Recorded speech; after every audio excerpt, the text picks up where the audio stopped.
कौन कहते हैं भगवान आते नहीं, तुम जाकी जैसे फूलाते नहीं, अच्युतम केशवम। হাই ফ্রেন্ড, তোমরা সবাই কেমন? আশা করি তোমরা সবাই খুব ভালো আছো, সুস্থ আছো।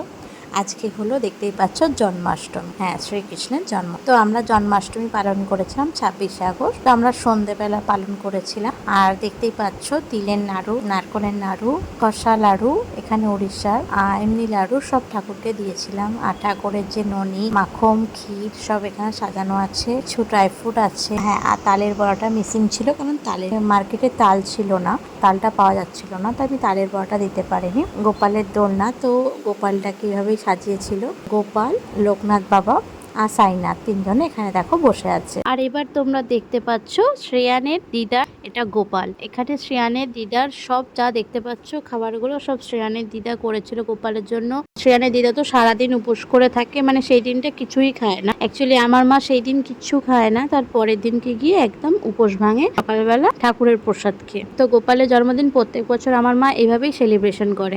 আমার মায়ের গোপাল আর আমাদের গোপাল তোমাদের কেমন লাগলো অবশ্যই কিন্তু কমেন্টের মাধ্যমে জানিও।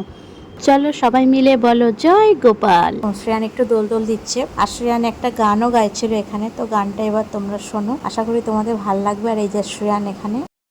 कौन कहते हैं भगवान आते नहीं, तुम जाकी जैसे फूलाते नहीं, अच्युतम केशवम कृष्ण दामोदरम राम नारायणम जानकी वल्लभम। তো আজকের ভিডিওটা আমি এখানেই শেষ করছি। তোমাদের যদি ভিডিওটা ভালো লাগে থাকে অবশ্যই কিন্তু সাবস্ক্রাইব, লাইক, কমেন্ট, শেয়ার করতে একদম ভুলো না। তাহলে চলো আজকের মতো টাটা, বাই বাই।